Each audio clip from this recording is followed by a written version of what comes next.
The summer breeze carried the sound of children's laughter through the peaceful neighborhood of Pine Grove. Among the well-kept houses with their neat gardens, the Williams family home stood quietly under the afternoon sun. In the backyard, 6-year-old Amy Williams chased her favorite red ball, her brown pigtails bouncing with each step. High above the Earth's surface, hidden behind advanced cloaking technology, the alien research vessel Data Seeker hung motionless in the air. Inside, the tall, gray-skinned beings of the collective watched their screens with cold interest. They had been studying this settlement for 3 planetary rotations, carefully noting the patterns of the small humans. "This specimen appears ideal," the lead researcher clicked to his companions. "Young, healthy, and far enough from the dwelling to avoid unnecessary attention." The other researchers nodded their long heads in agreement.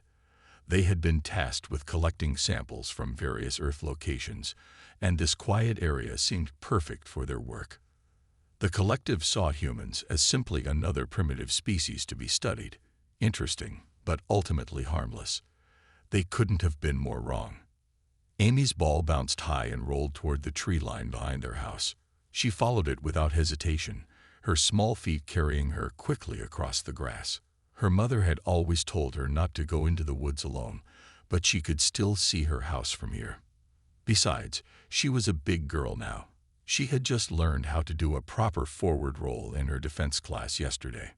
The ball stopped rolling just at the edge of the trees. As Amy bent to pick it up, she noticed something strange. The birds had stopped singing. The air felt different, heavier somehow. She stood up straight, just like her mother had taught her, and looked around carefully. A soft humming sound came from above. Amy looked up, her young mind quickly processing what she saw. The air seemed to shimmer, like the heat waves above hot pavement, but in a perfect circle. She took one step back, then another. Her hand slowly moved to the small pendant her father had given her for her birthday last month. "Never take it off," he had said with an unusual seriousness. The shimmering air suddenly turned into a beam of pale blue light. Inside the house, Tom Williams was helping his wife Jane prepare dinner when their security system sent a silent alert to their phones. Both their faces went pale as they read the message. "Quantum signature ETECTE NONTRESTR origin." They ran to the back door just in time to see the blue light fade away, taking their daughter with it. Jane's scream echoed through the neighborhood. Not a scream of despair, but one of pure rage. Tom was already at his computer terminal, his fingers flying across the keyboard as he activated the tracking system built into Amy's pendant. "Got it," he said, his voice tight with controlled anger. "They're still in low orbit." Jane was already moving, pulling out her secure phone. "This is Colonel Williams, authorization code Alpha 7 Delta 9. We have a code black. I repeat, code black. They took my daughter." The response was immediate. Sirens began to wail across the city. Up in their ship, the collective researchers began their standard examination protocols, completely unaware of the chaos they had just unleashed. They placed Amy in a containment cell, expecting the usual response of fear and confusion they got from primitive species young. Instead, the small human child stood calmly in the center of the cell, her eyes taking in every detail. She noted the door mechanism, the ventilation system, and the patterns of the guards' movements. Just like the I Spy game she played with her mother, except this time, she was looking for what her mother called tactical advantages. "Fascinating," the lead researcher observed. "The specimen shows unusual calm." One of his assistants agreed. "Perhaps the species is less emotionally developed than we thought." Amy smiled slightly, remembering what her mother always said during their games. "Sometimes, sweetheart, the best thing to do is let them think you're harmless." The collective was about to learn a very important lesson about humans. Within minutes of Amy's abduction, the Williams' quiet suburban home transformed into a military command center. Officers in plain clothes rushed in and out, setting up equipment that had been disguised as ordinary furniture. The dining room table split apart, revealing a holographic command console underneath. Jane Williams stood at the center of this storm of activity, her civilian clothes replaced by a sleek black uniform. Gone was the friendly neighborhood mom. In her place stood Colonel Jane Williams, former commander of Earth's Special Operations Unit 7, known in military circles as the Ghost Makers. 3 children, she said, her voice cutting through the room's chatter. 3 children in 1 month. This isn't random anymore. This is a pattern. Tom worked at his station, his fingers dancing across multiple screens. The quantum tracker is working perfectly, he reported. They're still in orbit, but they're preparing to jump to FTL. Their cloaking technology is good, but he smiled grimly. Not as good as they think. A large man in a general's uniform stepped forward. Colonel Williams, this changes everything. The other 2 families weren't connected to the military. We had to stay quiet, maintain our cover of being a primitive species.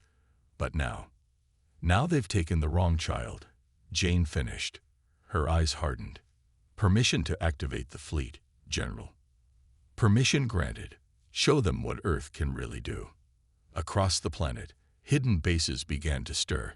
In the depths of the Pacific Ocean, massive hangar doors opened as ships that weren't supposed to exist rose from their underwater berths. From the ice caves of Antarctica, sleek fighters emerged like angry wasps. Deep in the Amazon rainforest, a mountain split apart to reveal a fully equipped space carrier. In low Earth orbit, the collected ship prepared for its jump to light speed. The lead researcher was pleased with their specimen collection. The human young shows remarkable cognitive function, he noted in his log. Though their civilization appears primitive, there may be potential for future development in a few thousand years. An alarm suddenly blared through the ship. Energy signatures detected. A junior researcher called out. Multiple vessels appearing from everywhere. The lead researcher rushed to the observation window. His eyes widened as ships seemed to materialize from nowhere, from behind Earth's moon, from what appeared to be empty space, even rising up from the planet's surface. These weren't the primitive rockets they had observed before. These were warships, their sleek designs speaking of technology that matched, or possibly exceeded, the collective zone. Back on Earth, Tom activated the Global Defense Network. Screens lit up worldwide as humanity dropped its mask of primitive technology. Hidden satellites activated, revealing Earth's true defensive capabilities. The message went out to every military installation. Code Black. Child taken. Full response authorized. In the White House Situation Room, the president received the briefing. Sir, the Williams girl was taken. Colonel Williams requests permission for a full military response. The president's face grew stern. They've been taking our children. Tell Colonel Williams she has whatever she needs. And send a message to the Galactic Council. Earth is done playing primitive. In orbit, Jane Williams stepped onto the bridge of her command ship, a vessel that had been disguised as an ordinary cargo freighter until now. Its true name was revealed as the cloaking field dropped. RSS Mother's Rage. Battle stations, she commanded. All ships, form up on my position. Today we show the galaxy why you never, ever take a human child. The collected ship prepared to jump to light speed, still unaware of the true gravity of their situation. In her containment cell, Amy Williams sat cross-legged on the floor, counting the minutes just like her mother had taught her. She knew help was coming. After all, this wasn't the first rescue scenario she'd been part of, though her parents' practice sessions had never involved real aliens. She smiled as she felt the slight vibration that meant ships were approaching. The collective was about to learn that humanity's apparent primitive state had been a carefully crafted deception, one that they had just shattered by taking the wrong child. The collected ship shuddered as it entered light speed, barely escaping the approaching Earth fleet. In the control room, the lead researcher watched the tactical display with growing unease. The human ships had almost caught them, something that should have been impossible for a primitive species. Begin the standard examination protocol, he ordered, pushing his concerns aside. The specimen must be properly studied before we reach the main facility. In her cell, Amy sat quietly, watching everything through half-closed eyes. Her mother had taught her this trick: pretend to be sleepy, and people stop watching you so carefully. The alien guards passed by her cell less frequently now, assuming she was as harmless as she appeared. But Amy was far from harmless. She was doing exactly what her parents had trained her to do during their adventure games at home. Watch, learn, remember. "Excuse me," she called out to a passing guard, her voice small and innocent. "What's that big glowing thing in the engine room? The one with all the warning signs. Is it important?" The guard clicked something in its own language, probably amused by the simple question from a primitive species child. It didn't notice how carefully Amy studied its security card, or how her eyes tracked the pattern of buttons it pressed on the door panel. In the examination room, two researchers discussed their findings. "The specimen shows unusual behavioral patterns," one noted. "No fear response, controlled breathing, constant environmental awareness. Perhaps it's defective," the other suggested. The previous specimens showed much more distress. The lead researcher joined them, reviewing the data. "No, this one is different. Run a full neural scan. There's something we're missing." Meanwhile, Earth's fleet moved through space in perfect formation. The RSS Mother's Rage led the charge, its engines pushing the limits of known physics. On the bridge, Jane Williams studied the tactical display, her expression fierce. "They're heading toward the Perseus arm," Tom reported over the comm link from Earth. "The quantum tracker is working perfectly. They think their stealth systems are hiding them, but we can see every move." Jane nodded. "Just like the hide-and-seek games we played with Amy. Remember? She always thought she was hidden under her blanket, but we could see her the whole time." "Speaking of games," Tom added, his voice proud, "Amy's neural pattern shows she's fully engaged in Operation Hidden Tiger. It was her favorite training scenario." Jane allowed herself a small smile. Like many military families, they had trained their child through games, teaching her survival skills disguised as play. Amy had excelled at these games, never realizing they were actually simplified military protocols. Back on the alien ship, Amy had counted 15 guard rotations, mapped 2 emergency exits, and identified what looked like a maintenance shaft behind her cell. The aliens had no idea that what they saw as a simple containment room was full of useful tools to a properly trained human child. "What's through that big door?" she asked another guard, pointing down the corridor. "The one with the red lights." The guard made a dismissive gesture, but Amy had already noted how its keycard had different markings from the others. Important information, just like in her parents' scavenger hunts. In the research lab, the neural scan results finally appeared on the screens. The lead researcher stared at them in confusion. "This can't be right," he muttered. "The specimen shows training patterns, combat awareness, tactical analysis, but it's just a child." An alarm suddenly blared through the ship. The other 2 children they had taken, who had been quiet and frightened, were now acting strangely. They were asking questions, watching, learning, following Amy's lead. "Sir," a junior researcher burst into the room. "The specimen, it asked about our reactor core. It's been asking about critical systems, weaknesses in our security." The lead researcher felt the first real stirring of fear. They hadn't captured a helpless child. They had brought aboard a trained infiltrator who was teaching the others. And somewhere in the darkness of space, Earth's fleet closed in, led by a mother's rage and a father's determination. The hunt was reaching its final stages, and the hunters were about to become the hunted. The collected ship dropped out of light speed near their hidden base, a massive space station concealed within an asteroid field. The lead researcher was just beginning to feel safe when every alarm on the ship began screaming at once. Multiple ships detected. A crew member shouted, "They that followed us through light speed." "Impossible," the lead researcher whispered. "Their technology shouldn't allow." He never finished his sentence. The void of space lit up as Earth's fleet emerged from their own FTL jumps, their weapons already charged. The RSS Mother's Rage led the formation, its hull gleaming with technology that definitely wasn't primitive.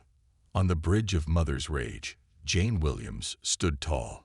All ships, battle formation Delta. Remember, we have children aboard that station. Precision strikes only. Ma'am, her tactical officer reported, we're detecting more ships arriving at the station, non-human vessels. Jane smiled coldly. Right on time. Tom, are you seeing this? Back on Earth, Tom Williams watched through the quantum feed. Confirmed. The collective is calling for help. They still think they're dealing with a primitive species. He paused, checking another screen. Amy's signal is moving. She's on the move inside their ship. Inside the collective's vessel, Amy had finally decided it was time to act. During her careful observation, she'd noticed that the ship's ventilation system was just wide enough for a small human child to crawl through. It was almost like the maintenance tunnels her mom had her practice in, claiming they were secret agent tunnels. She waited until the guard passed her cell, counted to 30 like in her hiding games, then pressed the exact sequence of buttons she'd watched them use so many times. The cell door slid open silently, just like the escape room at home. She whispered to herself, slipping into the shadows. The other two children, Billy and Matt, watched in amazement as their cell doors opened too. Amy's small face appeared at their door. Remember the games we played earlier? She asked them. About being secret agents. Now we're going to play for real. In the command center of the collective ship, chaos erupted as systems began failing one by one. Security doors opened and closed randomly. Internal sensors went dark. The ventilation system started reporting strange movements that shouldn't have been possible. Sir, a technician called out, someone's accessing our systems from multiple points. The lead researcher rushed to a console. How? We have no intruders aboard. Sir, another crew member said slowly, what about the children? Meanwhile, Earth's fleet had surrounded the station. The alien reinforcements arrived, weapons ready, expecting to find a few primitive ships they could easily destroy. Instead, they found themselves facing the most advanced battle fleet they'd ever seen. Jane's voice echoed across all channels, translated into every known alien language. This is Colonel Jane Williams of Earth's Defense Force. You have taken our children. We tried to stay hidden. We tried to remain peaceful. That ends today. On their ships, the alien commanders were frantically reviewing their data on Earth. Everything they knew suggested a pre-FTL civilization with primitive rocket technology. The ships before them told a very different story. How long? One alien commander demanded. How long have they hidden their true capabilities? The answer came in the form of precision strikes that disabled their weapon systems with terrifying accuracy. Earth's ships moved with practiced efficiency, their technology clearly centuries ahead of what the aliens had believed possible. Inside the collective ship, Amy led her small team through the ventilation system. She had memorized the layout from her careful questioning and observation. More importantly, she remembered all her mom's lessons about ships. The engine room is always in the back, she told Billy and Matt. And it always has a big emergency stop button. My mom says every ship has one, no matter who built it. The lead researcher was about to order an emergency evacuation when the ship's engine suddenly shut down completely. On his main screen, a message appeared in childish handwriting. Game over. My mom's here. The collected ship drifted powerless in space, its engines dead and its systems in chaos. Inside the ventilation shafts, Amy led her small team of freed children toward the main control room. She had spent hours memorizing the patrol patterns, the guard shifts, and most importantly, the location of every single emergency access panel. Remember what I told you, she whispered to Billy and Matt. Just like playing hide and seek, but the aliens are the seekers, and we're the hiders. And what's the most important rule? Hitters can also be seekers. They whispered back, just as Amy had taught them during their captivity. She had spent their time in the cells teaching them all the games her parents had taught her. In the ship's command center, the lead researcher was facing a nightmare. Not only had Earth's fleet revealed technology far beyond what should have been possible, but now his own ship was being systematically disabled from the inside. "Find those children," he ordered. "They're just primitive young. They can't possibly understand our technology." One of his officers looked up from a screen, fear evident in his large eyes. "Sir, you need to see this. The security footage from the last hour." The screen showed clips from all over the ship, small hands reaching out of ventilation shafts to press exactly the right buttons, children moving through shadows with practiced ease, and most worryingly, Amy standing at a computer terminal, easily bypassing their security systems. "How?" the lead researcher demanded. "How does a child know military infiltration techniques?" Outside, the Earth fleet had completely surrounded both the ship and the station. On the bridge of Mother's Rage, Jane Williams watched the tactical display with pride. Her daughter's quantum tracker showed her moving with purpose through the enemy vessel. "She's using Pattern 7, Jane said to Tom over the comm. "Remember when we taught her that one?" Tom laughed softly. "The birthday party escape plan. She thought we were just playing a game, setting up all those different ways to get out of the house during her party." "Every game was training," Jane agreed. "Every human child gets it. We just made sure Amy got a little extra." Inside the ship, Amy and her team reached the main computer core. Just as she had expected, it looked almost exactly like the practice room her dad had built in their basement. For computer games, he had said, but now she understood what kind of games they had really been. "Okay," she told Billy and Matt. "Remember how I showed you about the colored wires? Just like in the puzzle games we played. Red wires are usually power. Blue ones are usually computer stuff." The children worked quickly, applying everything Amy had taught them. In just a few minutes, they had control of the ship's internal communication system. Throughout the vessel, the aliens heard a child's voice over their speakers. "Attention all aliens. This is Amy Williams. My mom and dad are outside, and they're not happy. I suggest you surrender." The lead researcher stared at his command console in disbelief. These weren't just children. They were trained infiltrators. Every game they played, every lesson they learned, it was all preparation. Human children weren't just taught to survive. They were taught to fight back. "Sir," one of his officers reported, voice shaking, "the other ships are reporting the same thing. All the children we took, they're all doing this. They're all trained. They're all fighting." On the bridge of Mother's Rage, Jane received a message that made her smile. "The children have control of their internal systems," she announced to her fleet.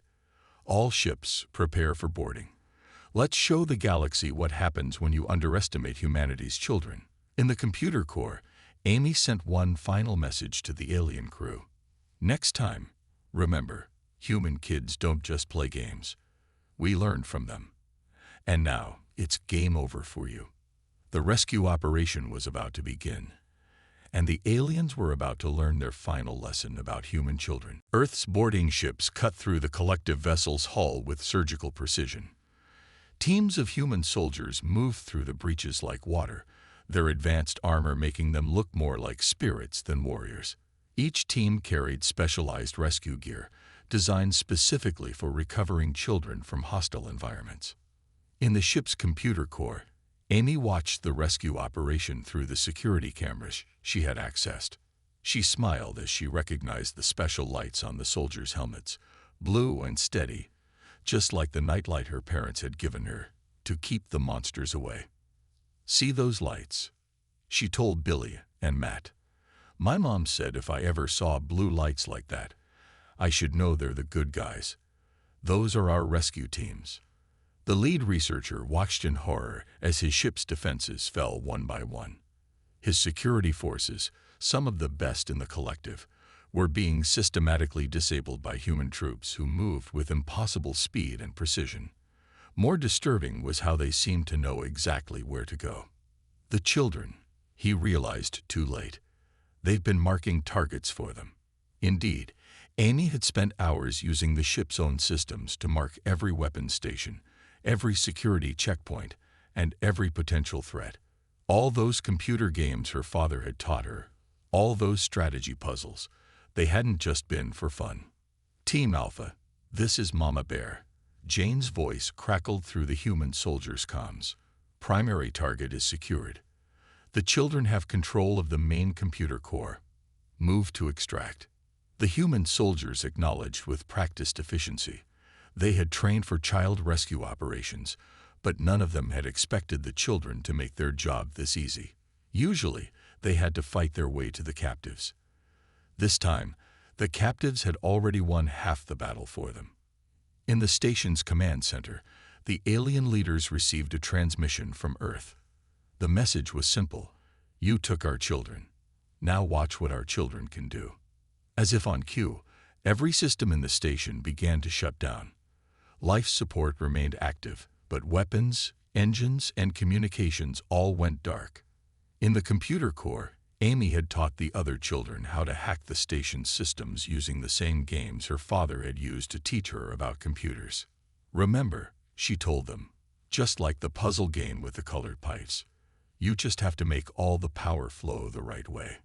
The lead researcher made a final attempt to regain control of his ship. He rushed toward the computer core with his remaining guards, determined to stop these impossible children.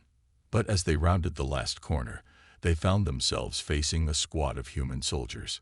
Colonel Jane Williams stepped forward, her armor gleaming under the emergency lights. "I believe," she said calmly, "you have my daughter." The door to the computer core opened, and Amy walked out with the confidence of someone who had never really been a prisoner at all. "Hi, Mom," she called out cheerfully. "I did just like you taught me. I watched everything, learned their patterns, and took control when they weren't looking." Jane smiled proudly at her daughter. "And the other children?" "I taught them everything you and Dad showed me," Amy replied. "All the games we played at home. They worked perfectly." The lead researcher looked between mother and daughter, finally understanding. Every game, every lesson, every seemingly innocent playtime activity. Human parents had been training their children for situations exactly like this. You planned for this," he said in disbelief. "Your entire species. You train your young to fight back." "No," Jane corrected him, as more human soldiers arrived with the rescued children. "We trained them to win." The operation was nearly complete. Throughout the ship and station, human forces secured their objectives with practiced ease, guided by the intelligence their remarkable children had gathered. The galaxy was about to learn its most important lesson about humanity. Their children were their greatest strength, not their weakness. 1 month after the rescue operation, the Galactic Council held an emergency session. Representatives from 100 species gathered to discuss what many were now calling the human child incident. The collective's representatives sat in shame, their once proud status now forever tarnished. On the main display, videos played showing how 3 human children had systematically taken control of an advanced alien vessel. The council members watched in stunned silence as Amy Williams, age 6, directed a complete takeover of both ship and station. "This is unprecedented," the council leader announced. "We must address the fact that humanity has hidden their true technological level from us. More importantly, we must discuss their unusual approach to raising their young." In the human section, Jane and Tom Williams sat proudly. They had been asked to represent Earth at this session, both as military experts and as the parents of the child who had orchestrated the greatest infiltration operation in galactic history. "Would you explain to the council," the leader asked, "why human children are trained in military tactics?" Jane stood, her uniform displaying her full colonel's rank. "You misunderstand," she said clearly. "We don't train our children for war. We train them to survive. Every game, every lesson, every bedtime story, they're all teaching moments." Tom joined her, bringing up displays showing human children playing. "Watch," he said. "Hide and seek teaches stealth and tactical awareness. Building blocks teach engineering and structural weakness. Even our fairy tales teach children how to outsmart stronger opponents." The council chambers erupted in confused murmurs. A representative from a warrior species stood up. "But they are just young. They should be protected, kept safe." "The safest child," Jane responded, "is one who knows how to protect themselves. Every human parent knows this. That's why Amy was able to lead the others. She didn't see our games as training. She saw them as fun. But when the moment came, she knew exactly what to do." On Earth, Amy sat in her backyard, teaching a group of neighborhood children her new games. Alien observers watched in barely concealed horror as she showed them how to move silently, how to memorize patterns, and how to turn ordinary objects into tools. And then, she explained excitedly, "If bad aliens ever take you, you remember all the games we played, and you can beat them just like in the simulations." The other children cheered, not fully understanding that they were learning advanced military strategies disguised as play. To them, it was just another fun game with their friend who had become something of a hero to human children everywhere. Back at the council, the final judgment was being rendered. The collective was banned from any contact with Earth. More importantly, a new galactic law was passed. No species, under any circumstances, was to interfere with human children. Warning beacons were placed throughout human space, broadcasting a simple message in all known languages. "Warning. Human children present. Approach at your own risk. They are not as helpless as they appear." As the Williams family headed home from the council session, they passed a group of alien diplomats who quickly moved aside, eyeing Amy with a mixture of fear and respect. "Mom," Amy asked, skipping along between her parents, "can we play the spaceship game when we get home? I want to teach Billy and Matt the new version." Jane and Tom shared a knowing smile. The spaceship game was actually an advanced space combat simulator, but to Amy and her friends, it was just another fun afternoon activity. "Of course, sweetheart," Jane said. "And maybe after that, we can play Spot the Spy in the park." "With the new tactical goggles?" Amy asked hopefully. "With the new tactical goggles," Tom confirmed, watching alien observers quickly back away from their path. The galaxy had learned its lesson. Human children weren't just playing. They were preparing. Every game, every toy, every innocent activity had a deeper purpose. And if anyone ever made the mistake of threatening them again, they would discover that humanity's greatest warriors weren't their soldiers. They were their children.